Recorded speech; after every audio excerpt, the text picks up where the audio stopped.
Week 13 Dads and Duds and Week 14 Lines edition of the Stephie Smalls Show on the Sports Gambling Podcast Network is brought to you by Underdog.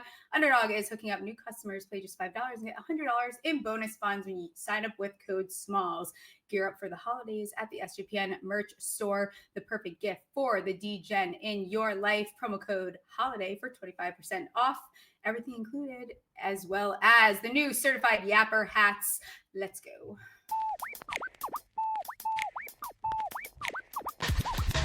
Stephie touch balls, betting it all on the power bottom false top drop the football. Like hopes they've been teasing, they're missing the fall season. ACL twisted, bank account freezing, but Smalls caught the shots like some more co-reading.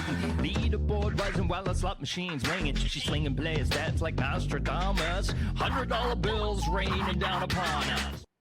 Happy Monday, everyone. I want to get right into it. We have Man in the Box with us. We're going to talk Week 13, Dads and Duds, and then take a look at some Week 14. How's it going, CJ? Great, Stephie. How was your Thanksgiving and all that, gobbles? It was good. Pretty sure I ate like 10 pounds, but I think that's a good thing. Get a plate. Yeah, I got these good plates going on there. I have something I wanted to bring up to you because I know you would be personally offended by this. This was not I'm already offended. This was not my Thanksgiving experience, but this girl I know, I met up with her afterwards. She went to a separate one. It was at this rich person's house. And I always said rich people don't know how to cook anyway, unless they're getting it catered. Two things. One, no mashed potatoes at the Thanksgiving. Okay, what? Pause. What do you fucking mean? And that's not even the most diabolical thing. So they did not provide mashed potatoes. They didn't even think of it. It wasn't even a consideration. Okay. And then the host would do it like this. Okay, here, give me your plate. And then she would prepare your plate and hand it to you to go sit down. None of your choices, none of the things, you know, everyone's getting, I guess, the same plate. That is diabolical, right? The whole backbone of Thanksgiving is be able to choose your sides. If you want to triple up the stuff, whatever it is, mix and match what you like, what you don't. Like something? What if you don't like something? What if you don't want that? Are we giving like serving size? Are we watching people's weights? No, and I guess apparently it was worked out for the best because the food was not good anyway. But I mean, no mashed potatoes, and she's choosing your plate. That's crazy. That's a walkout, right? That's a walk right out. I will say one thing that pissed me off about my Thanksgiving is there was no mac and cheese. Well, I kind of respect it. Of course, I love mac and cheese. Everyone loves mac and cheese, but there is an argument to be made that it doesn't belong at a Thanksgiving Really? It's more of a barbecue picnic for me, I think. I mean, because I'm already carb loading. Listen, we love the talent mac and cheese has. It's just not. It just doesn't fit in the system of the offense we're trying to run that day. You know, we already got the stuff. You can't have two fullbacks on the roster. Okay, interesting. I don't know about that. I also am the person who I don't know. I guess this isn't normal, but like I vomit every holiday. Like I overeat and I just just throw it all up. It's too much. I overengorge. Yeah, no, that's it. I hope it's not a normal thing for as long as it's an everyday not normal thing. But if it's a holiday, I've been doing it since I was a kid. Like every holiday, there you go. Like I overdo it, and my mom's like, "Steph, time to go." Everyone's like, "Where's Steph?" And she's in the bathroom. Mom. It's like the church. It's like the church bells ringing, or the closing time whistle. Oh, that's Steph throwing up. Time to. It's time to go. Yeah, time to get the bags. Time to get the bags together. Also, speaking of brains, out time to go. Did you see before we talk about Weekend Dads and Duds? Did you see what Jaxson Dart is wearing tonight? I saw something on Twitter. Inspector Gadget, I heard it was called. What's the outfit? What's the fit check on Dart? Like, I don't know. Him and Joe Burrow are so committed to the lesbian aunt thing that it's just hilarious. Too much. Like I respect the commitment to the bit, but like they don't think it's a bit. It's a bit. Now that outfit is like it's Pat's by 21. Like it's just not. It's not gonna go well. Leather gloves, leather jacket. It's a tough scene. That is a tough scene up there in Foxborough. Yeah, is it a stylist who has it out for them? Is it like their sisters doing a prank? Like I don't really get the whole lesbian chic thing. Stylist. I don't know. Yeah, but you're right.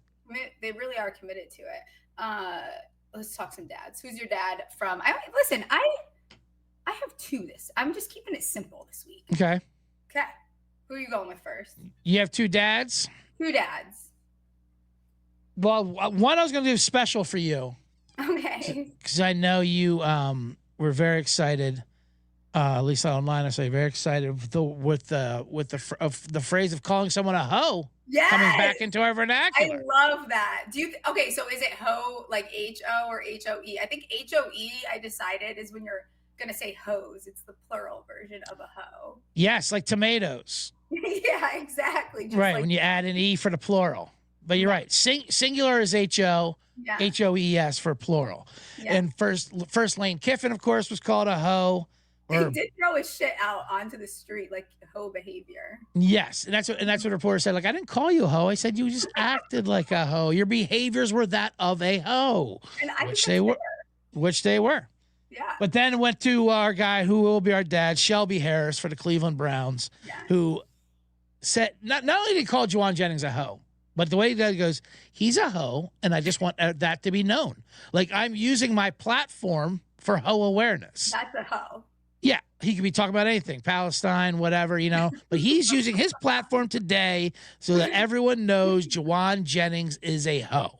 So get that out there. You know what I loved is then everyone coming out and agreeing. Yes. That Jauan Jennings is a hoe. Myles Garrett, that's a hoe. Like everyone was agreeing, like he is a hoe. Can we if I'm Trayvon from Carolina who got the suspension for punching him in the groin area there, I mean, I'd bring that up as a retro. Can I get my suspension retroactively rescinded? I mean, Your Honor, he's a known hoe. He's a known hoe. Around the league, he's a hoe. He's a hoe. Yeah. So, good shout out to Shelby Harris for bringing the hoe culture and and for using his platform to stand on hoe business. Yeah, so he's my first dad. That's really beautiful. I think that's awesome. My first one is the Bears run game. I think that what they did to the Eagles defense is actually really inspiring. I found it really beautiful. First time two running backs on the same team have rushed for 100 yards in a game since the Bears did it in 1985. 85 Bears. Okay, I don't know if they're winning the Super Bowl. I think everyone's getting a little excited here. I realize that's the year that they did, but we have to give credit where credit is due. And the Bears are doing something. Ben Johnson's getting naked in the locker room. Like, I can get behind them. They're doing it for the love of friendship. I think it's a friendship.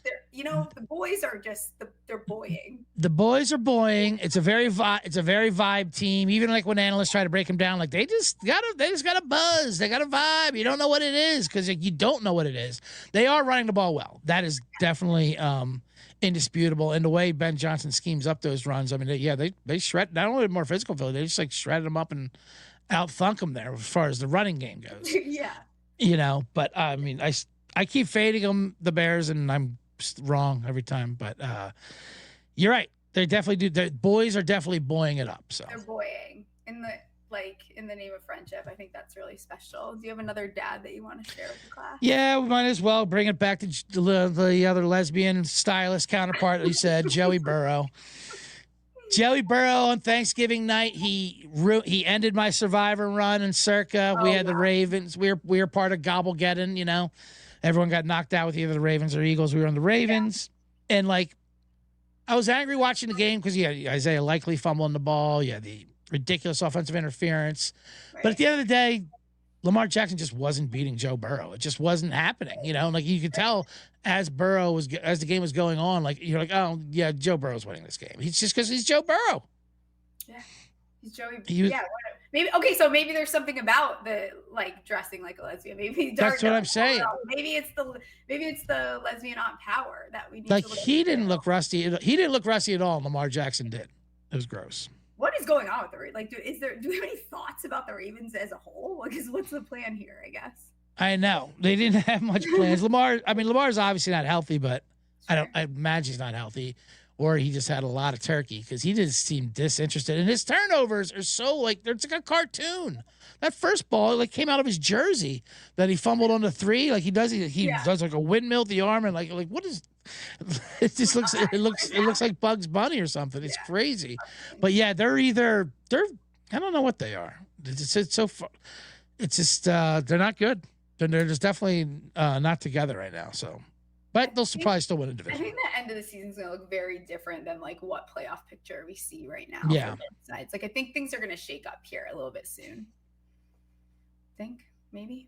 The playoffs, yeah. I mean, obviously it's up in the air, and like it's weird. I mean, there's a world where the Bears don't make the playoffs. It's not going to happen, but that's how crazy it is. And there's a world where the Cowboys win the NFC East. Yeah. That's not even like. See, I said this last week too. Don't let the Cowboys start feeling themselves. It's the worst. Because if they start feeling themselves, this is what they're going to do. And I don't like that. I do like that the Commanders just need to come in third for me to cash a very nice futures bet. That's great. I think that's kind of, we don't use the L word here, but it looks nice. But we don't need the Cowboys to start feeling themselves, because look what happened. Nobody needs that. We don't need and then that. Because then you have Jerry Jones making up quotes. Yeah, I offered Micah and a first-round pick for Quinnen Williams. No, you did not. First of all, you're lying. You're just making things up to your Dallas radio shows. Yeah, 100%. My last stat is just, we love big boys on the show. Tristan Wirfs scoring a touchdown. Tristan Wirfs from Mount Vernon, Iowa. It's always going to do it for me. Yeah, that was amazing. He's the best. He's from Mount Vernon, Iowa. Went to Iowa State. First touchdown.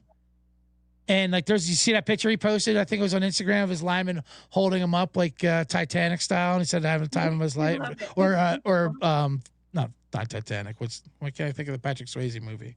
Dirty Dancing. Oh, he had him up. He had him up like corner. It was awesome. It was a pretty great picture. Yeah, Wirfs is the best. That was a great touchdown. Good. I like that. I'll toss Bryce. I'll toss Bryce Young in there just because I love them beating the Rams. I was on them 10.5. Actually, it was wild. I had a money line parlay. I was just telling Ryan, Houston, Carolina, and Washington, and it lost on the. That's brutal. Lost on that Mariota 2-pointer. All you do is lob the damn ball. Anyway, but Carolina was awesome. That game was probably the best game of the weekend. The Rams even played bad. Carolina just made a lot of good plays. Yeah. And Bryce Young, he's so weird. He's like he could be elite. Like he's like, I heard someone said the term selectively elite. Like he's either really good. Yeah, he's either great or he is awful, and he's not interested in anything in between. No, there is no middle ground for him. Right. Ceiling and floor are very, very different things for him. 100%. Yeah. Let's get to duds. This one's kind of ass backwards, but this is just me being pissed off that Jameson Williams decides when I'm not on him, he's going to be exactly who he should be every single week. I said it last week. I knew he was going to go off, and I told everyone to fade me on this. But yeah, I mean, the week before, the game went into overtime. He had 3 targets for 0 receptions. And then the very next week, 10 targets, 7 receptions, 144 yards, almost 21 yards per reception and a touchdown. Like, can you split it up even? I know. Before? Like, what are we doing here? I don't know about the Lions look like they're in trouble too. The Lions look they're in trouble. Obviously, Amron going down spiked Jameson's numbers a bit, but yeah, he's still schizophrenic. He never lets you know when he wants to play. The Lions are definitely in trouble, but I think those two that'll be the look ahead lines, but they play Dallas coming up, and hopefully those two ships can change. Now I will pivot off of your daddy of the Bears run offense, and they were great. They deserve that win. But my dud, it's not even on the Eagles side. It's not even Kevin Patullo at this point, because it's almost like, fool me 7 times, shame on me here. I'm on Nick Sirianni. Nick Sirianni is my dud because he sees this every week. We all see this every week, and they ask him. I say we ask him after the game, every game. So you still going to let Kevin Patullo call the plays? You still going to make him be the offense coordinator? Yeah. And he's like, well, we're not doing that because he's not the only problem. There's other problems. Yeah, we know. We know there's other problems. Oh, the O-line and Hurts. Yeah, we know. We get that. But you're not going to fire them. Can we solve one problem? It's like going to the hospital with a gunshot wound, and the doctor's like, well, your wrist is broken too, and your ankle's a little sprained, so we're not even going to fix any of the problems. Well, how about you take the one that's bleeding, Doc? I'll worry about the ankle later. You know what the problem is? Sirianni has to keep him around because he's going to need someone to scapegoat when the season doesn't go the way that everyone wanted. So right now you have an easy way out of like whatever happens this season, because you can just scapegoat with him at any point. Steph, they lead the league. They've had the most 3 and outs since the 2014 Raiders that were 0-10. Derek Carr's rookie year. Not a great team to be put in the same category. This is insane. They have a $100 million offense that just won the Super Bowl. You shouldn't have historic 3-and-outs. That's insane. Yeah. And I think part of it too, like he's on here, and I wasn't gonna make a big deal about it. It wasn't even Saquon is just like we gotta almost like stop. You almost need to lean another direction. I don't give a fuck what they do because quite frankly, I love the Eagles, but like they had linebackers out. He's averaging 3.7 yards per attempt. I know. And it's very bad. It's a little rough to watch to the point where like I want him to look better. Yeah, we certainly don't want giant Saquon coming back. That no one liked that. But that's what's happening. He's getting blown up as soon as he touches the ball. I mean, it's not, he could be doing other things, but yeah, it's not good. It's just, and I don't mind it. I don't even mind that it's bad. It's just their arrogance of not wanting to fix it and not like, well, doing the same thing over and over again. Good God. Bad behavior there, yeah. I have a hoe. He's also my hoe of the week. This one, my dud hoe of the week, and that's because he was absolutely manhandled by a bunch of men, and that is Brosmer. Oh boy, Vikings! Boy, Vikings! Listen, like you thought it couldn't get any worse.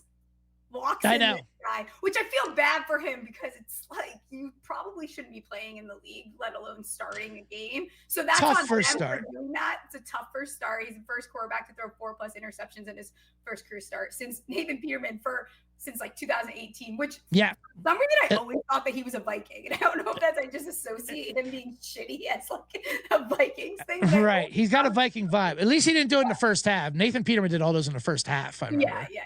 It's a tough scene. And but you're right. It's such a tough first start to be dropped into Seattle's defense there like that, especially on that team that's all a mess and their O-line's a mess. And we need a term for whatever like he did because pick 6 isn't like nasty enough for that. Yes, like, I will say this, and that's why he does lock up a dud there, because not only just had 4 interceptions and whatever it was, four yards an attempt or whatever, but he has. That was a good old-fashioned blooper. Like, I don't even know if they do blooper reels anymore, but, like, that horrendous pick 6 on 4th down was... circus music. Yes, that was so bad. And also, F him for letting J.J. McCarthy off the hook. Now 9 doesn't seem so bad. That's what I hate most about this. Was 9 actually better than that? Because now he's starting next week the second that he it's a fucking circus over there. And everyone wants to point to KOC. I think Kwesi's got to go next. I think this is a fundamental drafting issue. It's not putting the right personnel in the spots it needs to be. It's the inability to draft entirely. That team should look way better than it does. And I'm willing to give KOC a little bit more benefit of the doubt. I do think he should pass off play calling. But again, I think this is a Kwesi thing that needs to be addressed. Yeah, I agree. The slap on all the paint you want. The house still needs renovation stuff. Right. Yeah. You got a final dud here for me before we take a look at some week 14 lines. One more dud just for old time's sakes, and you can do it in soundbite. He is a hoe. I want everyone to be aware. Aaron Rodgers. Hoe. And he actually didn't really have a hoe-like performance. He was bad. He looked old, and he was beat up. You know, who knows what he had? Broken nose, arm. He really had the paint going on, the makeup of looking old, grizzled, white tittle out there. But I like they threw Rudolph out there. He immediately throws an interception. All right, Rodgers, we don't care. We don't care if you go die out there. And then he just tosses Jonnu Smith under the bus in the press conference as he's running the wrong routes and all these things. He made it a long time without throwing people under the bus. And I'm impressed. I know that killed him. That's true. And it took him so long. So I appreciate that. But I think these older guys just need to learn how to take a knee and let their legacy die when it needs to. We see this happen every single time. 100%. So you got that. Ben, like couldn't even. He was like Nular. He had to like take a knee in the middle. Like it gets ugly at some point. Sacking Big Ben. Yeah, it was like Gulliver's Travels. It took like 80 guys pulling them down. It would take like 19 seconds to happen. But I also like how Rodgers is finally the quarterback that's going to break this Mike Tomlin era. It's like Mike Tomlin could do whatever he wanted with all these terrible quarterbacks, but Rodgers, it was just too much. And now you got Yinzers booing classic rock. You know, they're booing the Renegade song. When you got Pittsburghers booing classic rock, yeah, it's bad. It's gone. Getting There's no dark. coming back from that. There's no coming back from that. Violence might start happening soon. You got to be careful. This is not good. Before we talk about Week 14, we're also brought to you by Novig. Novig is America's #1 sports prediction market. Novig, you're getting the best prices. It's available in 35 plus states. Download the Novig app and get $50 when you spend $5 if you use our promo code SGPN. Get in on the action with Novig, promo code SGPN. Underdog is your home for pick'em entries where you can win up to 5,000x.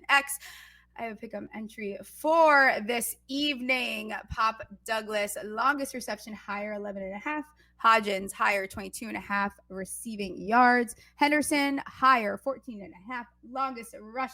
It's going to get you 5.14x your money's. Underdog's got a brand new offer for new customers. Pay just $5 and get $100 in bonus funds when you sign up with code SMALLS. Rhythm is crushing it in college football, NFL, and now they have added the NBA. Rhythm is also giving away weekly cash prizes just for tracking your bets in the app. Track 5 bets of the same type from any model you build, and you could win $1,000. Use promo code SGPN25 when you download the Rhythm app for 25% off your first month. Download Rhythm and use promo code SGPN.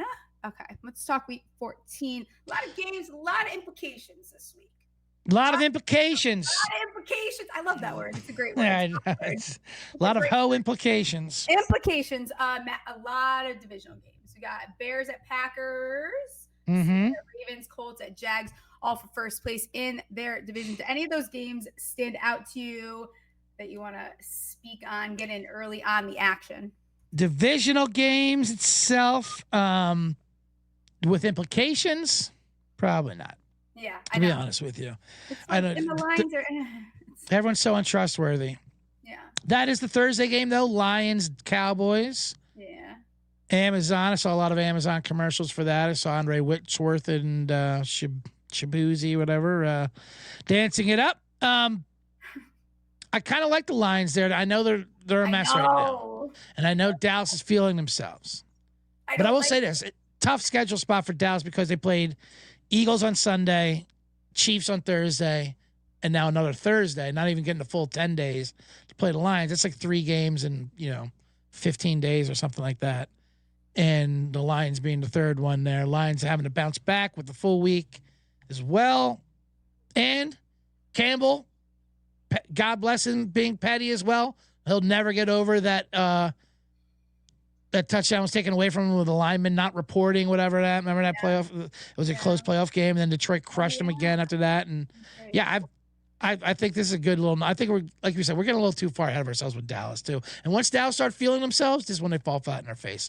I feel it, Stephie. We got this one. Too much, a little bit too much feeling themselves. Less touchy, right? Dallas there. Yes, a little too much.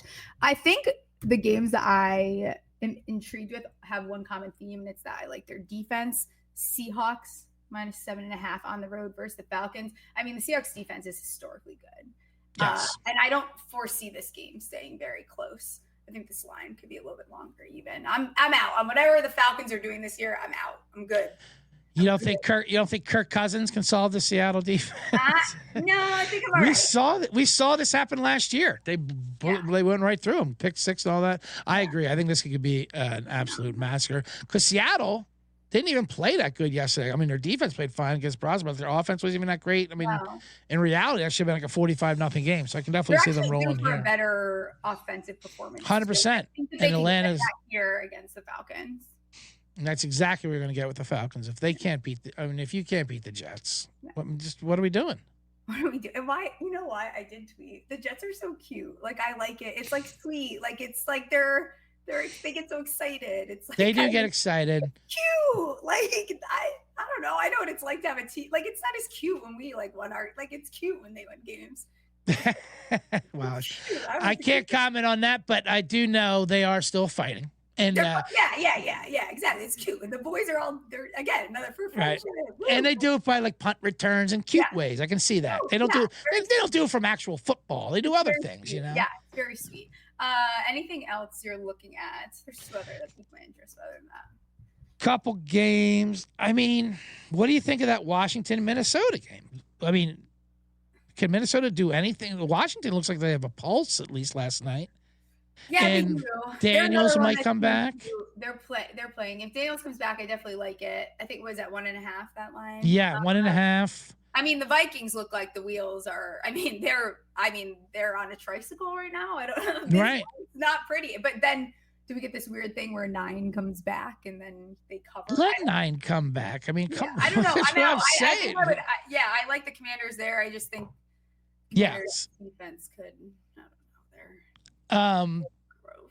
Another one. How about the Browns favored by 4 points? What? 4 is a lot. That's a lot of points for the Browns to be laying against anybody. Now, I know that the Titans did take a step back versus my Jags, but they were coming off an unprecedented 4-game homestand. And there's studies that show if you do well in the first 3, that 4th one they always do bad in because everyone knows you can't extend your trip home that long. Then the parents start getting annoying again. They start seeing the old same people. You can go home, nice visit, but you can't stay there for a month. This game is too many points. I guess I just worry about like Myles Garrett swallowing Cam Ward whole. It's like the one concern I have, I guess. Definitely a concern. But I mean, laying at 4 points with Shedeur. It's a lot. Yeah, I can't do it. It's a tall task. It feels like last game I looked at, again, going with the defense thing, and I think we're in that part of the season where we see the Chiefs not cover spreads anymore. Yes. I don't hate the Texans plus 3.5 on the road. I know it's Sunday Night Football, even more of a reason for me to like this. I think, again, is Houston's defense the best side on the field this Sunday night? I think so. I don't think the Chiefs are – I think the Chiefs are they're still a good football team. They are a good team. I like the Texans' odds to keep this lower scoring and like even potentially maybe pull up an upset. I see the Chiefs still winning, but I think the Texans keep this close. Yeah, I mean, definitely trust our defense more. There's nothing Kansas City does great. I mean, they're good. For sure good. I feel like this is every year. Like I have deja vu. Right. It's every single year around this time now. Absolutely. And like Reed, I'm not saying Reed, obviously Reed's a Hall of Fame coach, but like he seems a step behind this year. Like, because a lot of his offense, I mean, it seems like anytime the Chiefs are doing anything well on offense, it's just Mahomes doing his, run around, skipping and jumping and just whipping the ball over his head. Doing his zesty little walk. Yeah, doing his zesty. That was someone made a joke about that too. Like he'll do the most athletic play you ever see, where he avoids 2 tackles, launches it to worthy 50 yards, and then he jogs to the huddle like your uncle in the Turkey Bowl game. Like, yeah, exactly. 100%. Any other games that you're looking at? I think the under in the Texans-Chiefs game is probably very live. Might be something. Not bad at all, for sure. I'll just go real quick to the final game, the Monday night game. Eagles at Chargers. I will be in attendance with a bunch of people out here in Los Angeles. It's down to 2.5. It was 3. I already grabbed 3 when I saw it. Because are people still not watching the games? The Eagles favored by 3 on the road to this Charger team. And I get the Chargers didn't look great yesterday, but this Eagles team is legitimately broken, and there is no help on the way. There's nothing coming to fix it. If they would have told me, oh, yes, we're working on this part. We got rid of, the OC. We're doing this. We're changing the O-line. No, they're saying, nope. They just got a lot of problems. We just got to play better. Each other. I don't think anyone likes each other there. They need a shake up. Like, they're going to have an off season where, like, they really make some changes that, like. It's what they do every year. Yeah. They'll clean up. They fire Super Bowl winning coaches. They don't care. I mean, if you die on a hill that we don't agree with, then you're going to go. I mean, they have fire Kevin Patullo signs in Philadelphia now on the construction signs, on the billboards. Yeah. And by the way, and they're in first place. So I will take the points with the Chargers regardless. I love it. Any favorite props for tonight before I let us get out of here? Hit like, subscribe. I think we're sitting at like 2.69. If someone can get that to 2.7 for my OCD, that'd be lovely. Yes, I like that. Well, I like your daddy Dart tonight to go over 204 yards, and I'm a big Theo Johnson fan too. I think Theo Johnson's been blowing up even with Dart and Winston. He's at 32.5 yards, I believe. Sure. And I played his receptions and his yardage and Dart over. I also think Dart's going to go over his rushing. I think all this concussion nonsense that everyone is like so overblown. Yeah. You're not changing the style of player he is when people say it's just like slide a little bit more, go out of bounds a little bit more, protect your head a little bit more. You're not going to stop him from running. Like a lot of times they're not designed runs either. When he's going to run. Doing it organically because he is someone that will take off. If anything, he'll just wear a second headband tonight. That'll protect the head. We're gonna get that do-rag in there. All good. Tell the people where they can find you, and then we're going to get out of here, rate, review the podcast. And yeah, we'll go. Yeah, absolutely. Well, subscribe to my show, The Bottom Line Bombs, with CJ Sullivan on the Sports Gambling Podcast Network. I am the man in the box. You can follow me on X at CJ Sullivan _ or on Instagram. CJ Sullivan was taken with underscores in between each word. Love it. See you That's guys. See you, Stephie. Stephie Smalls Show, sports gambling. Play some bets on winners and catastrophe. If you want to know where to put the money, Monday, Tuesday, Thursday is the place to be.